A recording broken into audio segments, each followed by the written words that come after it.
Magandang hapon po, 30 oras, 50 minuto at 1 segundo. Ganyan po katagal ang traslasyon ngayong taon. Pinamahaba po sa buong kasaysayan ng pista ng Poong Jesus Nazareno. Alas 10:50 ng umaga, nakabalik ang andas sa Myra Basilica National Shrine of Jesus Nazareno o Quiapo Church. Binalakmang itigil pansamantala. Porsigido ang mga deboto na ituloy ang prosesyon pabalik ng Quiapo. At nakatutok si Bernadette Reyes.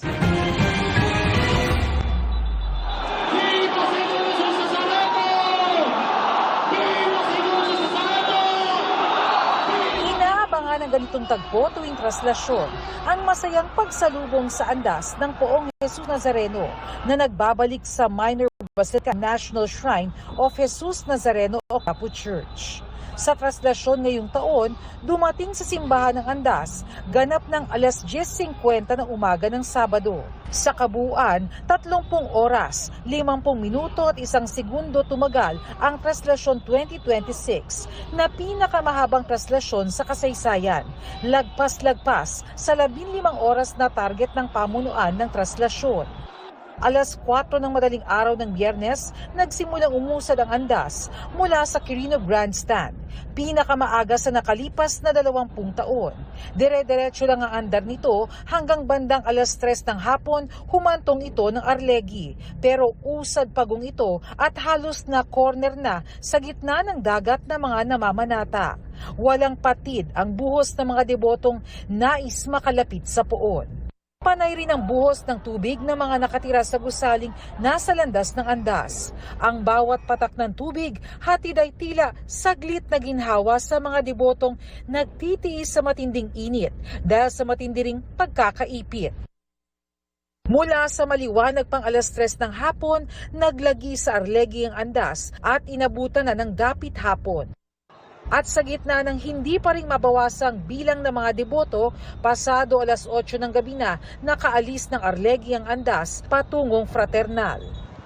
Mag-aalas 10 ng gabi, biglayang bumilis palabas ng Vergara Street at nasa Duque de Alba Street na pasado alas 10 ng gabi. Pasado alas 4 ng madaling araw, dumating ang andas sa Plaza del Carmen, tapat ng San Sebastian Church, para sa Dungaw o Lamirata. Tradisyon ng pagtatagpo ng imahe ng Jesus Nazareno at imahe ng Inang Maria, ang Nuestra Señora del Carmen de San Sebastian. Inanunsyo man ng Quiapo Church na pansamantalang ititigil ang traslasyon at ilalagak muna sa San Sebastian ng Poon para sa pagkakataong makapagpahinga, kalaunay hinila ng mga deboto ang andas para ituloy ang prosesyon. Mula San Sebastian, binaybay ng andas ang Bilibid Viejo Street mag-aalas 6 na umaga hanggang inabutan na ng liwanag ang traslasyon. Pasado alas 7, patuloy itong binaybay ang ZP de Guzman Street. At nakaliko na ito sa Quezon Boulevard pasado alas 8:30. Pagpatak ng alas 10 na umaga, nasa kanto na ng Palangka at Villalobos ang andas. Nag-uumapaw ang mga tao sa landas ng andas. Mabagal ulit ang pag-usad nito at napupunta sa gilid kaya naantala ang pagtuntong nito sa Plaza Miranda na inabot na ng alas 10:40. Mula roon, tuloy-tuloy na ang usad ng andas.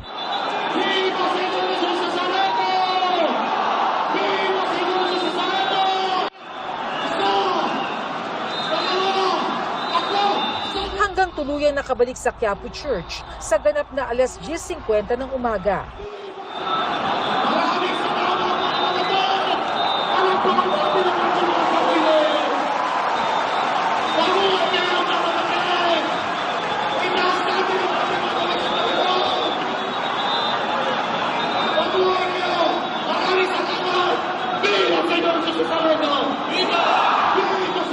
Para sa GMA Integrated News, Bernadette Reyes, nakatutok 24 oras.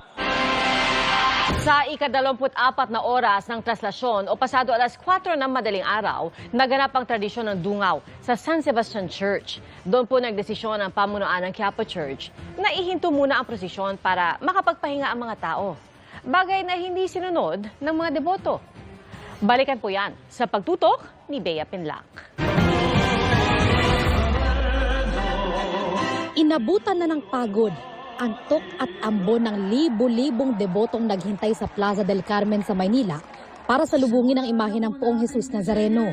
Mga kapuso, mag-aalas 12 na ng hating gabi, ganito pa rin ang sitwasyon sa labas ng Minor Basilica and Parish of San Sebastian sa Maynila.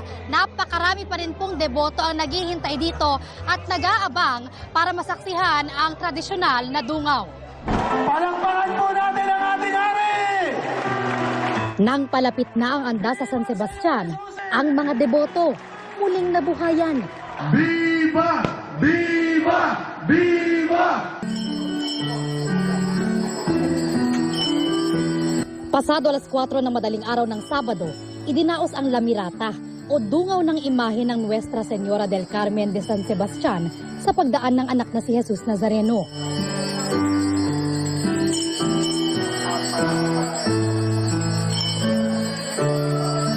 Dahil mahigit 24 oras ng traslasyon, may inanunsyo ang pamunuan ng Minor Basilica and National Shrine of Jesus Nazareno o Quiapo Church.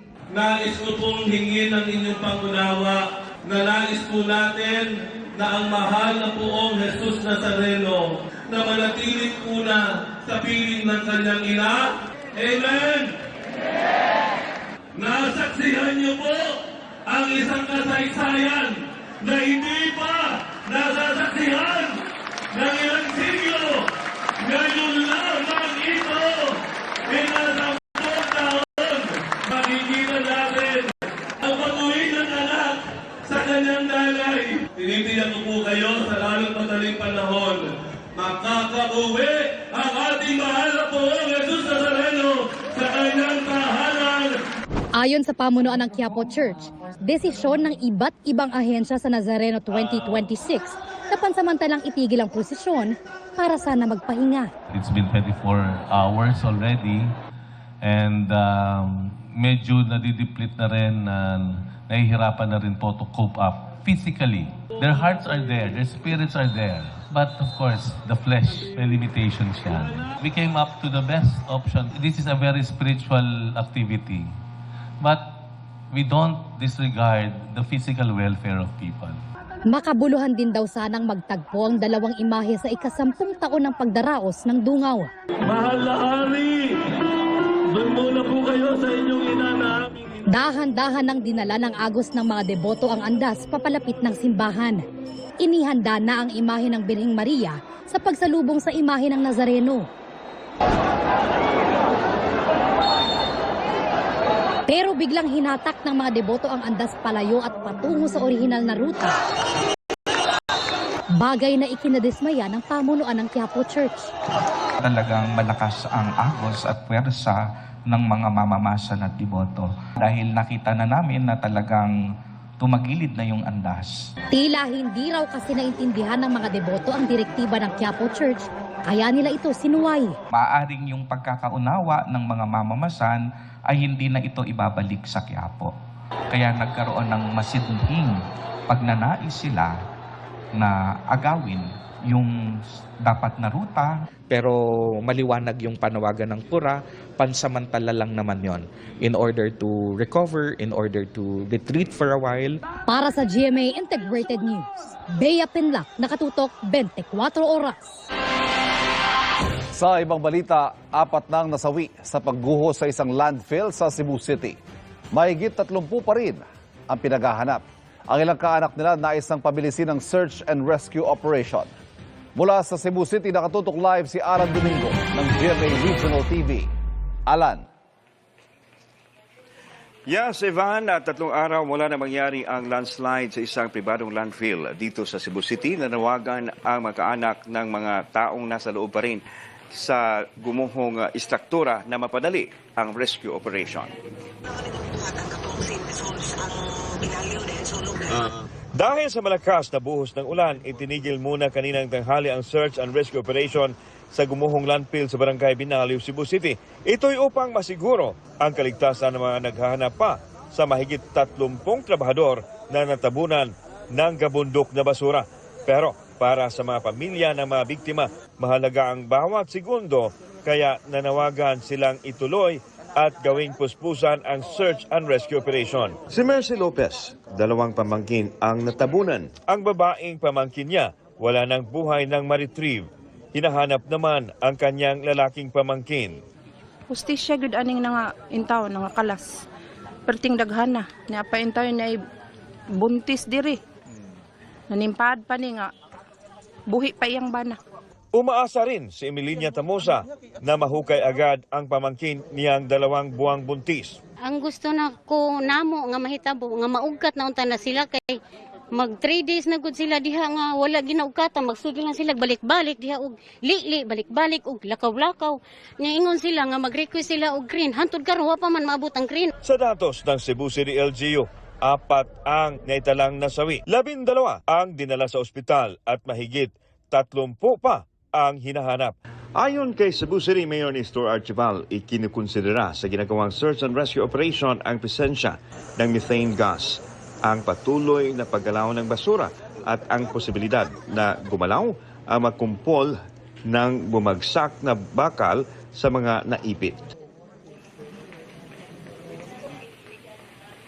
Ivan, paliwanag naman ng alkalde na maingat ang ginagawang rescue operation para na rin sa kaligtasan ng mga rescuers sa mga naipit na trabahador.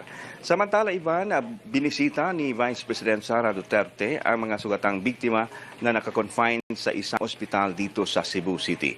At yan ang latest mula dito sa Cebu City. Balik sa iyo, Ivan. Daghang salamat. Alan Domingo ng GMA Regional TV.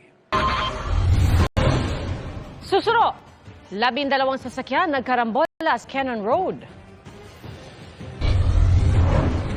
Pulis na namaril ng isang babae, pinagbabaril din ang mga kabarong umaresto sa kanya. At ang sanay pabonus ni Mayor sa mga empleyado, nauna ng kinuha ng uwak? Kuya Kim, ano na? Tuloy-tuloy ang pagtutok dito sa 24 Oras Weekend.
Excellence recognized on the world stage. A seasoned professional, full of authority and charisma. From the bottom of my heart, a huge thank you. All around the world, we cover stories that make us angry, sad, triumphant, and glad. But our job as journalists is to harness all these emotions and turn them into positive action. Do everything possible to turn in the best work and be grateful every day. Congratulations, Vicky Morales, AIB Presenter of the Year.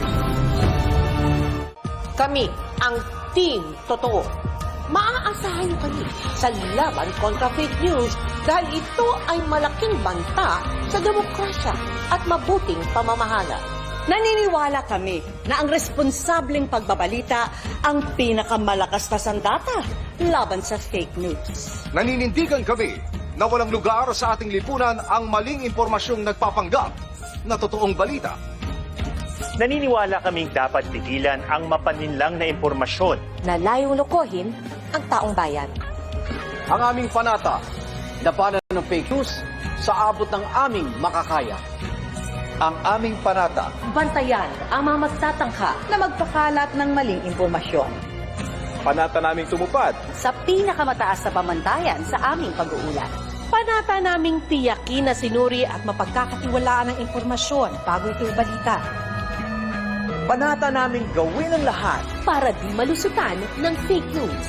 Ang panata namin, Ipakita sa publiko kung paano matutukoy ang fake news para sama-sama tayong labanan ito. Kami ang Team Totoo. Magkaisa tayong labanan ang fake. Mga balitang hindi mo na kailangang hintayin. Pwede mong pakinggan ang 24 oras kahit saan, kahit kailan. Ang pinakamalalaking balita, kasama mo na sa araw-araw. 24 oras podcast. Balita na pwede mo